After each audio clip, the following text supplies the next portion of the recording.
ప్రభు అయిన యేసు నామం పేరిట మీ అందరికి మరి యొక్క పర్యాయం వందనాలు స్తుతులు స్తోత్రం చెల్లిస్తున్నాం. అనేక దినముల నుండి దేవుని యొక్క వాక్యాన్ని ధ్యానం చేస్తున్నాం. అది దేవుడు మనకి ఇచ్చిన గొప్ప ఆధిక్యతగా నేను భావిస్తున్నాను. ఈ సమయంలో చిన్న ప్రార్థన చేసుకొని ఈ వాక్యాన్ని ప్రారంభం చేస్తాం. మహాపరిశుద్ధుడా, స్తుతులకు పాత్రుడైన మా గొప్ప పరలోక తండ్రి, నీ ఘనమైన నామం ప్రభా వందనాలు స్తుతులు స్తోత్రం. ఇదిగో ఆరోగ్యమైనప్పుడు ప్రభా లోకమంతా వెళ్ళి నైనా స్వార్థను ప్రకటించుడి. తండ్రి కుమార పరిశుద్ధాత్మ పేరట వాళ్ళకు జ్ఞానం ఇమ్మని ప్రభా మీరు సెలవిచ్చి ప్రభా స్వార్థను ప్రకటించమని హెచ్చరించి వెళ్ళారు. ఇదిగో కొద్దిసేపు నీ యొక్క వాక్య ధ్యానంలోకి మేము వెళ్ళిచుండగా మీ యొక్క పరలోకపు శక్తి మా మీద విడుదల చేయండి. మీ యొక్క ఆత్మ నడిపింపు మాకు దయచేసి ఈ యొక్క కొడికి అందటిని ఆశీర్వదించమని యేసు పరిశుద్ధమైన నామంలో ప్రార్థిస్తున్నాను తండ్రి, ఆమేన్. ఈ దినం మనమందరు కూడా మామూలుగా అనుకుంటున్న ఇజ్రాయెల్ యొక్క యాత్ర గురించి మాట్లాడాలని అనుకుంటున్నాం. ఎందుకంటే మనకు అది రాయబడి ఉంటున్నది, దృష్టాంతరంగా అది మనకు రాయబడి ఉంటున్నది. ఈ లోకంలో వాళ్ళు ఏ రీతిగా ఈ యొక్క అరణ్యంలో 40 సంవత్సరం నడిచారో మనం కూడా ఈ లోకంలో అరణ్యంలో నడుస్తున్నాం. అందుకే కొరింథీలో రాయబడి ఉంటున్నది. 1 కొరింథీ 10వ అధ్యాయము 10వ వచనం మనం చూసినట్లయితే, ఆ యొక్క మొదటి నుంచి కూడా మనం చూసినట్లయితే ఇవన్నీ కూడా దృష్టాంతంగా మనకు ఇక ముందు ఉన్న మనకు రాయబడి ఉంటున్నది. వాళ్ళు ఏదైతే తప్పు చేశారో ఆ తప్పు మీరు చేయకున్నట్లు జాగ్రత్త పడుడి అని సెలవిస్తున్నారు. They all ate the same spiritual food and all drank the same spiritual drink, for they drank the spiritual rock that followed them and that rock was Christ. వాళ్ళు ఒకే బండలో నీళ్లు తాగిరి, ఆ బండ క్రీస్తే. ఆయన వాళ్ళని వెంబడించి వెళ్ళారనమాట. ఒక మందలాగా ఇజ్రాయెల్ను నడిపించారు. ఈ దినము ప్రాముఖ్యంగా మనం చూడాల్సింది ఏమంటే 40 అనే సంఖ్యకు కొన్ని అర్థాలు మనము చూడాలి. అందులో అది చూసిన తర్వాత మనము ఈ 40 సంవత్సరం దేవుడు ఏ రీతిగా వాళ్ళని పోషించినాడని ఒక చిన్న చాప్టర్ మాత్రం తీసుకొని మనము ధ్యానం చేస్తాం. మొట్టమొదటిగా 40 అనే సంఖ్య ఎందుకు ఈ యొక్క బైబిల్ గ్రంథంలో ఎక్కువ వాడబడి ఉంటున్నది, మనం అది ధ్యానం చేస్తే అది మనకు ఆశీర్వాదకరం.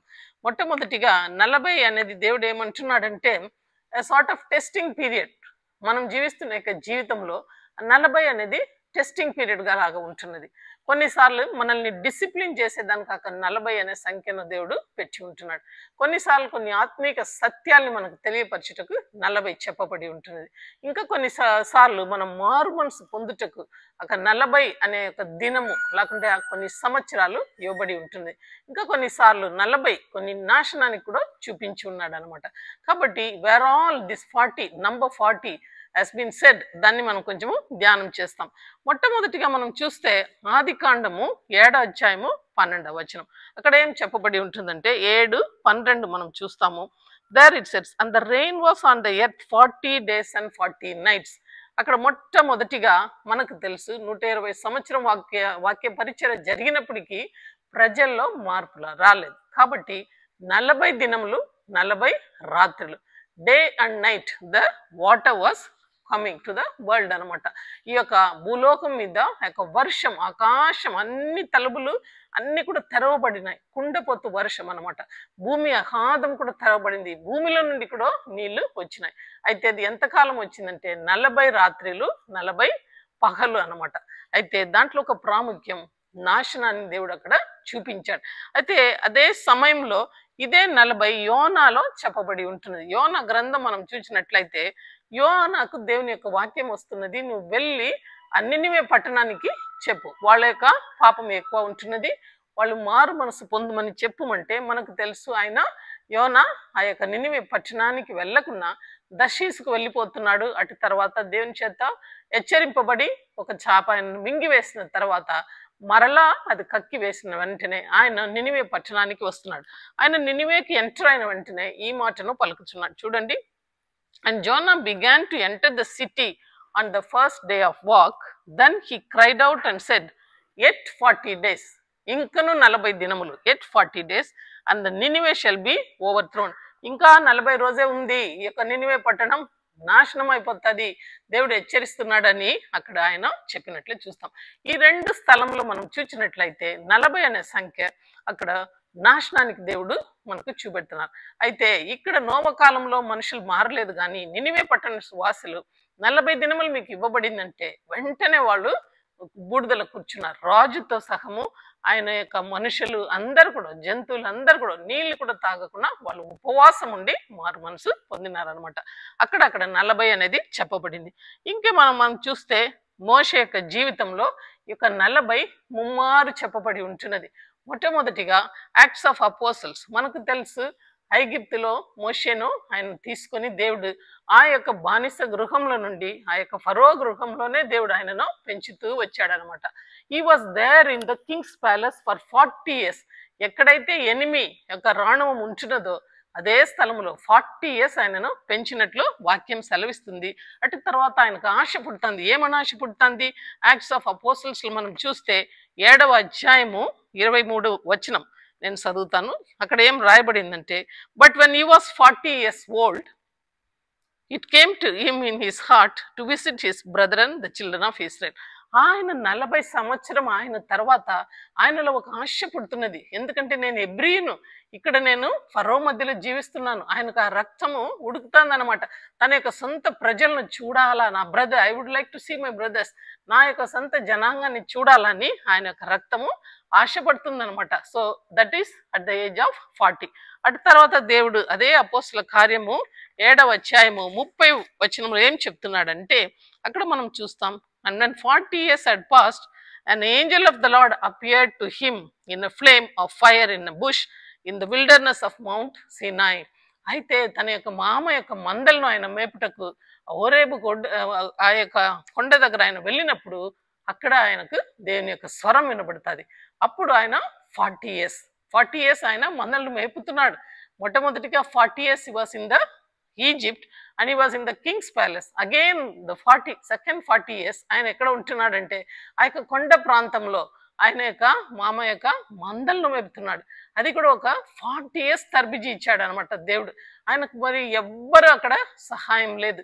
కేవలం దేవునితోనే మాట్లాడుకుంటా తన యొక్క పితరుల గురించి వాళ్ళ జీవితాలని ఆలోచన చేస్తూ మందలను మేస్తూ మందలను కాయిచు ఆయన నడుస్తున్న స్థలంలో దేవుని యొక్క స్వరం ఆయనకు వినబడుతుంది. That is second 40 in his life.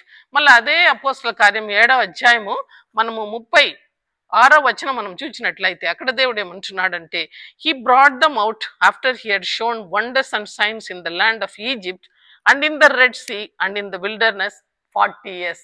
అరణ్యంలో దేవుడు ఆయనను ఆ ప్రజలు 20 లక్షల మందిను 40 years నడిపించినట్లు దేవుని యొక్క వాక్యం సెలవిస్తుంది.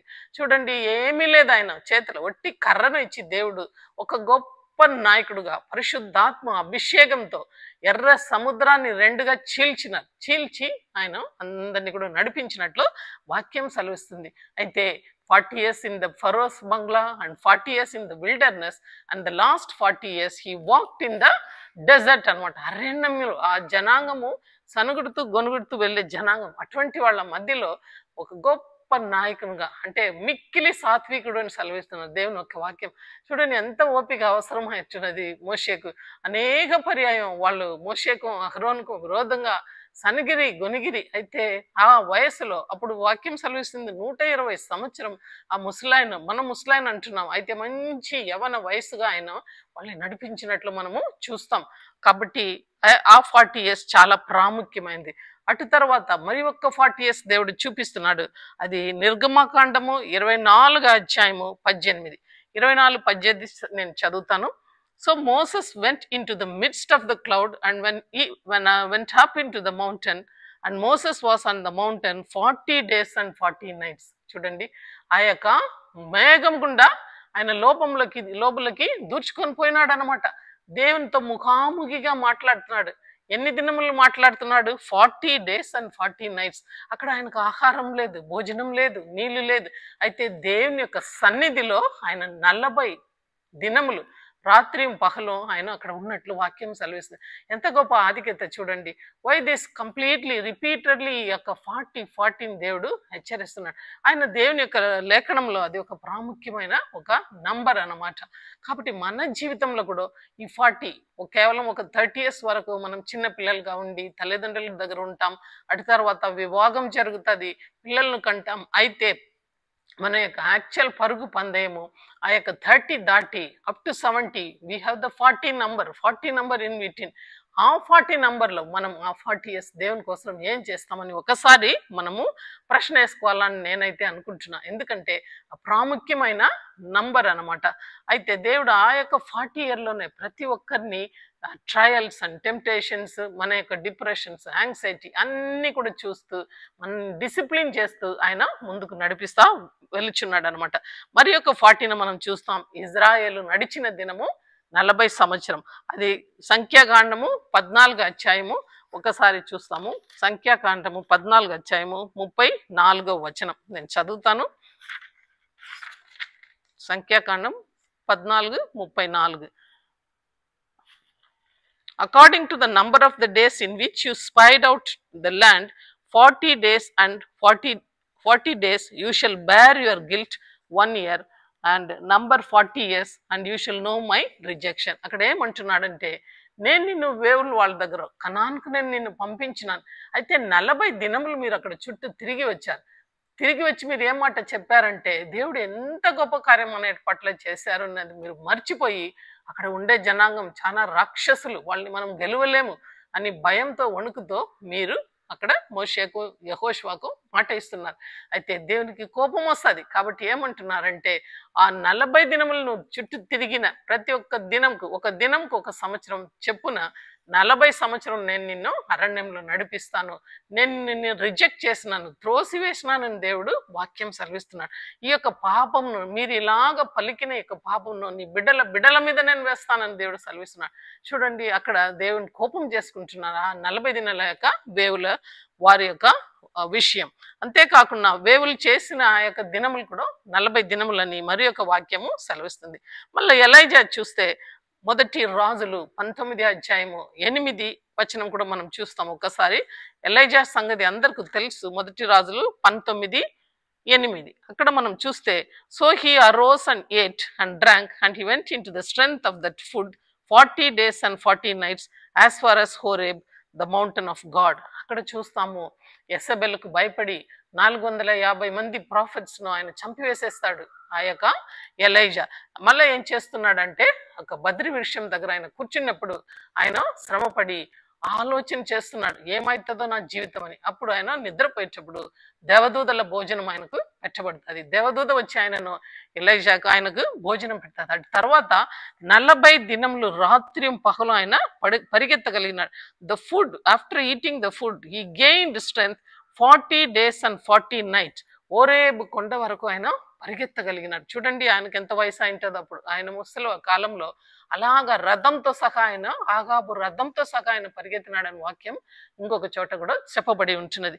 కాబట్టి ఇక్కడ 40 దినములు to gain strength. Some time God allows 40 years in our life so that you get, after going through so many trials, you get strength. మనము ఆ యొక్క శక్తిని పొందుకుంటున్నాం అనమాట. కొంతమందికి అయితే నాశనం ఇచ్చాడు 40 years తర్వాత, కొంతమంది అయితే మార్మన్స్ 40 days తర్వాత పొందుకున్నారు, కొంతమంది అయితే ఒక లెసన్ నేర్చుకోవాలని 40 years వాళ్ళని నడిపించారు. అయితే 40 years చెప్పున మోషేను 340గా ఆయనను ఆ యొక్క ధ్యానంలోకి నడిపించాడు ఆయన జీవిత విధానాన్ని. అయితే మోషేతో 40 days రాత్రి పగలు కొండ మీద దేవుడు ముఖాముఖిగా మాట్లాడాడు.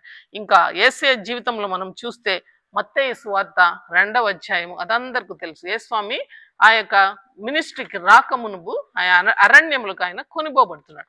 అక్కడ కూడా చూస్తే యేసయ్య 40 దినములు ఉపవాసం ఉన్నట్లు వాక్యం సెలవిస్తుంది. మత్తయి 2:2.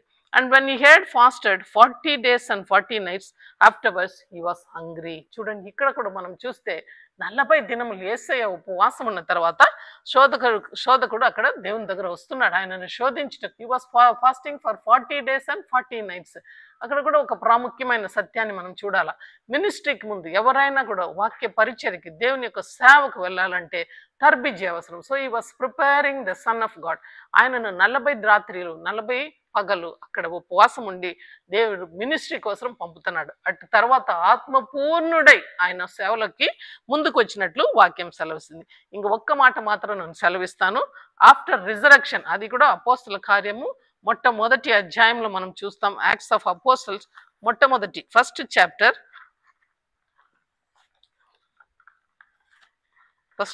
3rd వర్డ్ లో మనం ఈ ఒక మాటను చూస్తాం. మూడవ వచనం. To whom he also presented himself alive after his suffering by many proofs, being seen by them during 40 days and speaking of the things pertaining to the kingdom of God. అంటే ఆయన పునరుత్థానుడై లేచిన తర్వాత 40 దినములు అనేక మందికి దేవుడు కనబడినాడు. మొట్టమొదటిగా మేడగదిలో కనబడినాడు. అటు తర్వాత శిష్యులకు కనబడాడు. ఎమ్మావూరు శిష్యులు ఇద్దరు నడుచుకొని వెళ్తున్నప్పుడు వాళ్ళకు కనబడాడు. అలా ఒకేసారి 500 మందికి ఆయన కనబడినట్లు చూస్తాం. కాబట్టి 40 దినములు దేవుడు తిరుగులాడుచు తన పునరుత్థానుడై ఆ యొక్క శరీరం మరణం నుండి లేచానని అనేక మందికి కనపరిచారు. తోమాకుడు తన చేతులను చాపి నా చేతులను నీ విరలు పెట్టి చూడు అంటున్నాడు. కాబట్టి అంతా కూడా దేవుడు 40 డేస్ వాడుకుంటున్నాడు. ఈ యొక్క గొప్ప సత్యాన్ని మనం జ్ఞాపకం చేసుకొని ఒక్కసారి అరణ్యంలో ఏ రీతిగా దేవుడు వాళ్ళని నడిపించిన అనేది మాత్రం నేను సెలవిచ్చి ఈ దినం ముగిస్తాను. నిర్గమకాండం 16వ అధ్యాయం మనం చూసినట్లయితే ఈ 16వ అధ్యాయం అంతటిలో మనము మొట్టమొదటిగా చూస్తున్నాము. ఆ ప్రజలందరూ కూడా రెవిదీం అనే ఒక స్థలానికి వస్తున్నారు. అక్కడ 12 నీటి ఊటలు ఉన్నాయి. నీటి ఊటలు బాగా చక్కగా ఉంది, సమృద్ధిగా. అటు తర్వాత అక్కడ ఖర్జూరపు చెట్లు ఉన్నాయి, 70 ఖర్జూరపు చెట్లు. అందరూ ఆనందంగా తిన్నారు, తాగినారు. అటు తర్వాత వాళ్ళు సీను అనే ప్రాంతానికి అరణ్యంలోకి వచ్చినప్పుడు మోషేతోను అహరోన్తోనూ కొట్లాడుతున్నారు. మేము మా మాంసపు ఆ యొక్క మాంసపు కుండల దగ్గర మేము కూర్చొని మంచిగా మాంసం తింటా ఉన్నాం ఐగిప్తులో. మీరైతే మమ్మల్ని మా బిడ్డలను తీసుకొని వచ్చి ఈ యొక్క అరణ్యంలో దానికి తీసుకొచ్చినారా అని సనిగడం మొదలు పెట్టారు. అయితే దేవుని వాక్యం రూఢిగా సెలవిస్తుంది. వెంటనే వాళ్ళకంటేనూ దేవుడు ముందుగా పలుకుతున్నాడు. ఏమని పలుకుతున్నాడంటే, మోషే నువ్వు వాళ్ళకి పిలిచి చెప్పవలసిన మాట ఏమంటే, నేను వాళ్ళకు ఆ యొక్క ఆహారం ఈ యొక్క సాయంత్రకాల వేళలో నేను వాళ్ళకి మాంసాన్ని పూరేళ్ళు పంపిస్తానని మాట ఇచ్చున్నాడు. అంతేకాకుండా ఉదయకాలం వాళ్ళకు నేను రొట్టెలను పంపిస్తానని మాట ఇచ్చాడు అనమాట. అయితే 6 దినములు దాన్ని వాళ్ళు సమకూర్చుకోవాలా. 7వ దినం విశ్రాంతి దినము, వాళ్ళ సమయంలో ఏమీ చేయకూడదు అని దేవుడు మాట ఇచ్చినాడు. ఈ కార్యం నేను చేసినప్పుడు నేనే వాళ్ళ దేవుడని వాళ్ళు తెలుసుకోవాలని దేవుడు వాళ్ళని హెచ్చరిస్తున్నాడు అనమాట. కాబట్టి మోషే వచ్చి ప్రజలకు తెలియపరుస్తున్నాడు, దేవుడు ఈరోజు సాయంత్రం మీకు ఆహారం ఇవ్వబోతున్నాడు అని సెలవిచ్చినప్పుడు 10వ వాక్యంలో మనము చూస్తాం. జనులందరూ గుంపు కూడి 10-11 వచనములు చూస్తే వాళ్ళందరూ ఒక సంఘంగా చేరి ఉన్న సమయంలో ఆకాశం నుండి పూరేలు దేవుడు కురిపించాడు, మాంసాన్ని కురిపించాడు. కానీ ఇమాజిన్, 1 కేజీ 2 కేజీ కాదు, 20 లక్షల మందికి 40 సంవత్సరం God fed them with this thing, పూరేళ్లతో పాటు ఆయన వాళ్ళని భోజనం ఇచ్చాడు అనమాట. అలాగనే ఉదయకాలం ప్రతిరోజు కూడా ఉదయకాలం లేచి గుడారం చుట్టూ వాళ్ళు చూచినప్పుడు ఆ చిన్నగా ఆ యొక్క కొత్తిమీర గింజల్లాగా తెల్లని గింజలు, ఆ తేనె పనిహారం మాదిరి అది ఉంటున్నదని వాక్యం సెలవిస్తుంది. కాబట్టి అది వాళ్ళు ప్రతిరోజు కూడా ఒక్కొక్క ఓమర్ చెప్పున, ఆ యొక్క మెషర్మెంట్ చెప్పున వాళ్ళు తీసుకొని దాన్ని తినుచూ వచ్చారు. అది దేవదూతల యొక్క భోజనం. How he fed them 40 years. ఎవరైనా ఆలోచన చేయండి, ఒకరింట్లో ఎక్కడైనా మరణం సంభవిస్తే 2 రోజు 3 రోజు భోజనం పెడతారు. అటు తర్వాత వాళ్ళు మామూలుగా వాళ్ళే వండుకుంటారు. అయితే they never had the opportunity. వాళ్ళు అన్నం వండలేదు, ఏది కానీ చేయలేదు. అయితే దేవుడు వాళ్ళ కాళ్ళ కింద తీసుకొచ్చి మాంసాన్ని రొట్టెలను 40 సంవత్సరం ఇచ్చారు. అయితే వాక్యం సెలవిస్తుంది, ఎప్పుడైతే వాళ్ళు ఆ యొక్క పొలిమేరకు వచ్చారో, కనాను పొలిమేరకు వచ్చిన వెంటనే ఆ యొక్క మన్నా ఆగిపోయిందని వాక్యం సెలవిస్తుంది. చూడండి, అంతవరకు ప్రతిరోజు, not even one day. This shows how you need to depend on the lord. దేవుని మీద ఆధారపడే జీవితాన్ని 40 సంవత్సరం దేవుడు చూపిస్తున్నాడు. Not only that, you have to have a faith. అక్కడ కొంతమంది ఏం చేస్తున్నారంటే ఎక్కువ తీసుకుంటున్నారు. మోషే ఏం చెప్పాడు, ఒక్క ఓమర్ చెప్పున తీసుకోండి, అది సరిపోతుంది అని. అయితే కొంతమంది ఎక్కువ తీసుకున్నారు. అప్పుడు ఏమవుతుందంటే అది పురుగు పట్టి కంపు కొట్టిందని వాక్యం సెలవిస్తుంది. అంతేకాకుండా దేవుడు చెప్పిన 6వ రోజు డబుల్ మెషర్ తీసుకున్నారు, 2 ఓమర్ తీసుకోండి అనేటప్పుడు అది పురుగు పట్టలేదు, కంపు కొట్టలేదు. అయితే that shows you have to obey the word of God. దేవుని యొక్క వాక్యానికి మేము లోబడాలి. ఆయన చెప్పిన ప్రకారం 6వ దినం 2 ఓమర్ తీసుకున్నప్పుడు ఏం కాలేదు. మధ్య దినములలో వీక్ డేస్లో తీసుకున్నప్పుడు అది నాశనం పట్టి నేను వాక్యం సెలవిస్తుంది. Whatever God tells you, you need to obey. అలాగనే ఆయన ఇష్టపడే తన యొక్క ప్రజలను. అంతేకాకుండా Sabbath day you must consider it as holy. అందుకే 7వ దినం మీరు బయట వెళ్ళొద్దు, ఆ పూరేల కోసం మీరు చూడొద్దు, ఎందుకంటే 7వ దినం కురిపించాడు. అయితే కొంతమంది వాక్యం ఏం సెలవిస్తుందంటే నిర్గమాకాండం 16 అధ్యాయము 27వ వచనంలో కొంతమంది అయితే బయటికి వెళ్ళి దాన్ని చూచిరి కానీ అది వాళ్ళకి కనబడకపోయింది. అయితే దేవుడు ఏం మాట్లాడినారంటే, ఎన్నాళ్ళు మీరు నన్ను విసిగిస్తారు, నా ఆజ్ఞలను పాటించకుండా ఎన్నాళ్ళు మీరు నన్ను విసిగిస్తారని మోషేతో దేవుడు సెలవిస్తున్నాడు. దేవుడు మరీ ఏం మోషేతో సెలవిచ్చినట్లయితే, ఒక ఓమర్ తీసుకొని ఒక కలశంలో నువ్వు దాన్ని పెట్టి మందసం దగ్గర ఉంచు, ఎందుకంటే రాబోయే తరముల వారు ఆ యొక్క ఓమర్ను, ఆ యొక్క చిన్న గింజలను చూచినప్పుడు, ఆ యొక్క మన్నాను చూచినప్పుడు వాళ్ళు దేవుడు ఏ రీతిగా 40 సంవత్సరం మిమ్మల్ని నడిపించినారని ప్రజలు తెలుసుకోవాలని దేవుడు ఆ మాట చెప్పాడు. అహరోను మోషే ఇద్దరు కూడా ఆ యొక్క మందసంలో ఒక మన్నాను పెట్టినాడు. కాబట్టి ఈ దినం పైనుండి వచ్చే జీవాహారం నేనే అంటున్నాడు. అయితే ఒక చక్కని మాట యోహాను సువార్త ఆ యొక్క 8 యోహాను సువార్త 6వ అధ్యాయం 48 నుంచి 51 వరకు చదివితే దేవుని వాక్యం ఈ రీతిగా సెలవిస్తుంది. ఐఎమ్ ద లివింగ్ బ్రెడ్, నేనే పైనుండి వచ్చే జీవాహారం నేనే. నీ పితరులు మన్నాను తిండ్రి, మోషే వాళ్ళకు మన్నాను ఇచ్చినాడు, అయితే వాళ్ళు మరణించినారు. అయితే నేనే పైనుండి వచ్చిన జీవాహారం, నన్ను మీరు భుజించిన ఎడల you will live for ever lasting, అంటే నిత్యత్వానికి మీరు జీవిస్తారు. అంటే దేవుని భుజించడం అంటే ఏంటి? ఆయన వాక్యాన్ని భుజించడం. అది ఎంత వాక్యం ఉండను, ఆ వాక్యం దేవుని దగ్గర ఉండింది. ఆ వాక్యమే శరీరధారి అయి మన మధ్యలో వచ్చింది. శరీరధారి యేసయ్య మన మధ్యలోకి వచ్చాడు. ఈ వాక్యాన్ని, ఈ గ్రంథాన్ని మన చేతులు ఇచ్చాడు. ప్రతినిత్యం ఈ మన్నాను భుజించినప్పుడు మన నిత్య జీవాన్ని మనం పొందుకుంటామని తేటతెల్లిగా దేవుడు హెచ్చరించాడు. అంతేకాకుండా ఈ భోజనం విషయంలో మత్తయిలో ఇంకొక మాట 6:11 ఏం చెప్పాడంటే, Jesus start us to pray, give us this day our daily bread, మా యొక్క అనుదిన ఆహారంను మాకు దయచేయము. అంటే మాకు ఒక వారానికి సప్లై చేయని కాదు, ఒక నెలకు సప్లై అని కాదు, అనుదిన ఆహారం ప్రతిరోజు, every day you claim Lord give us the food for this day అని అక్కడ వాక్యంలో సెలవిస్తుంది. అయితే ఒక చక్కని మాట రోమాపత్రిక 8:32 ఏం చెప్తుందంటే, తన సొంత కుమారుని అనుగ్రహించుటకు ఆయన వెనక తీయక మన అందరి కొరకు ఆయనను అప్పగించిన వాడు ఆయనతో పాటు సమస్తము మనకు ఎందుకు అనుగ్రహించాడు అని బైబిల్ చెప్తాంది. చూడండి, he has given his own son, not only this manna and bread, he has given his own son for all of us. అంతకంటే ఆయన ఏమి ఇస్తాడు? కాబట్టి ఆ దేవుని మనం నమ్ముకొని మనము ఫిలిప్పీ పత్రిక 4:9-19 ఒక చక్కని మాట సెలవిస్తుంది. తన మగధైశ్వర్యం నుంచి ఆయన సమస్త కరులను మనకు తీరుస్తాడంట. 4:19 కాగా దేవుడు తన ఐశ్వర్యం చెప్పున క్రీస్తు యేసునందు మహిమలో మీ ప్రతి అవసరమును తీర్చును. మహిమలో ప్రతి అవసరత, కేవలం ఈ యొక్క ఫిజికల్ నీడ్స్, మెటీరియల్ నీడ్సే కాకుండా ఆత్మీయంగా నీ అవసరతలన్నీ దావీదు సెలవిస్తున్నాడు. నా పాపం భయంకరంగా ఉంటున్నది ప్రభా, వ్యభిచారం నేను చేస్తుంది, నేను మర్డర్ చేసిన ప్రభా. ఆయన కన్నీళ్ళు పశ్చాత్తాపం కార్చి 51 దావీదు కీర్తన అంతా రాశారు. అయితే దేవుడు ఒక మాట చెప్తున్నాడు, ఆయన సమస్త పాపం ఆయన కప్పివేసినాడు. ఈ సోపుతో ఆయన బగుగా కడిగేశాడు, తుడిచివేసి రక్షణ ఆనందాన్ని ఆయనకు మరలా ఇస్తున్నాడు. He's giving us the spiritual blessing also, not only the physical spiritual blessing ఇచ్చాడు దావీదుకి.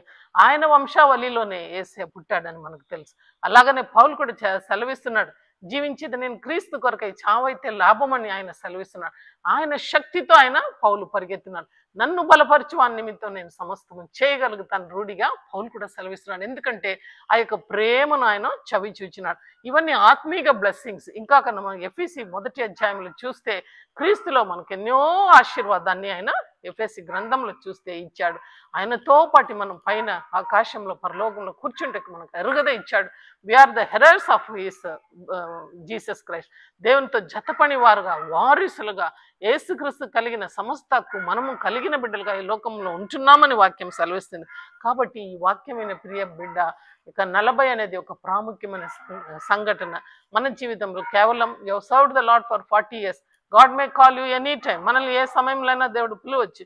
అయితే ఈ 40 సంవత్సరంలో నీకు ఎటువంటి ట్రైనింగ్ దేవుడు ఇచ్చాడో, ఆయనకు లోబడినావా, నిన్ను మలిచిన ప్రకారం నువ్వు మలిచినావా, లొంగినావా, ఒబీడియంట్గా ఉన్నావా, వాక్యానికి లోబడినావా, ఆయన వాక్యం మీద ఆధారపడినావా, ఎలాగ మనం నడిచినామని అందరూ ఇక్కడ చూపబడిన అందరూ కూడా, నోవా ఏమి, ఏలియా ఏమి, మోషే ఏమి, ఎలాగ ఈ 40 years వాడుకున్నారో మనం ఏ రీతిగా వాడుకుంటున్నాం.